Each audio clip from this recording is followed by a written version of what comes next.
Memerangi rasuah yang aneh tapi benar. Perdana Menteri Datuk Seri Anwar Ibrahim menegaskan Suruhanjaya Pencegahan Rasuah Malaysia SPRM tidak perlu merujuk kepada beliau jika ada laporan atau dakwaan rasuah atau salah guna kuasa membabitkan kabinetnya. Sebaliknya, beliau berkata SPRM boleh teruskan siasatan dan melakukan pendakwaan kepada mana-mana kepimpinan yang ada ketika ini. Kalau ada kes, saya katakan jangan tanya saya, persilakan ambil tindakan. Orang yang berkenaan terbabit rasuah dan salah guna kuasa wajib digugurkan, barulah negara ini selamat. Katanya berucap pada sidang kemuncak anti rasuah kebangsaan NACS 2024 semalam. Anwar berkata sudah lebih setahun kerajaan perpaduan bawah pimpinan beliau mentadbir negara, namun tiada yang dikenakan dakwaan berkaitan rasuah maupun salah guna kuasa. Katanya setakat ini walaupun kerajaan diserang dan pelbagai pertanyaan dikemukakan di dalam serta luar parlimen, tiada bukti pembabitan menteri dan timbalan menteri berkaitan rasuah dan salah guna kuasa. Anwar berkata dengan perkembangan itu beliau memberi penghormatan kepada kabinetnya yang bersih. Dalam setahun 3 bulan saya salut pada rakan-rakan kita ini dapat memberikan imej pimpinan yang bersih dari rasuah, katanya. Dalam masa yang sama, Anwar memberi peringatan keras supaya SPRM tidak mengecualikan mana-mana siasatan ke atas kepimpinan yang ada sekarang berkaitan rasuah. Katanya SPRM juga boleh memantau setiap tender atau keputusan yang sudah dibuat kerajaan. Sementara itu, beliau berkata ketika ini ramai dalam kalangan elit sama ada orang politik, korporat ataupun bekas pengurusan negara yang tidak senang dengan wacana mengenai rasuah kerana mereka sudah bergelumang dengannya. Malah katanya mereka yang terpalit dengan rasuah akan melawan dengan kencang dan kuat.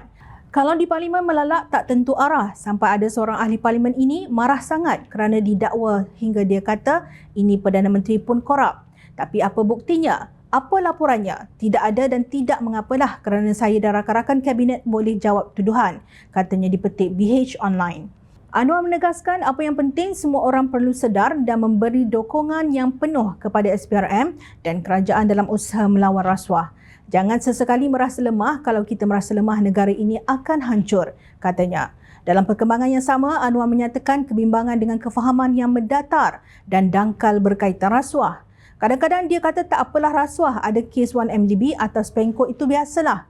Jadi Menteri Kewangan tak rasuah, bodohlah. Jadi Perdana Menteri tak kaya tak cerdik, tapi apa kesan dia? Kita tak dapat apa-apa. Jadi kefahaman mengenai rasuah itu sangat mendatar dan dangkal. Dia lupa berpuluh bilion sepatutnya hak rakyat ini sudah disakau, katanya.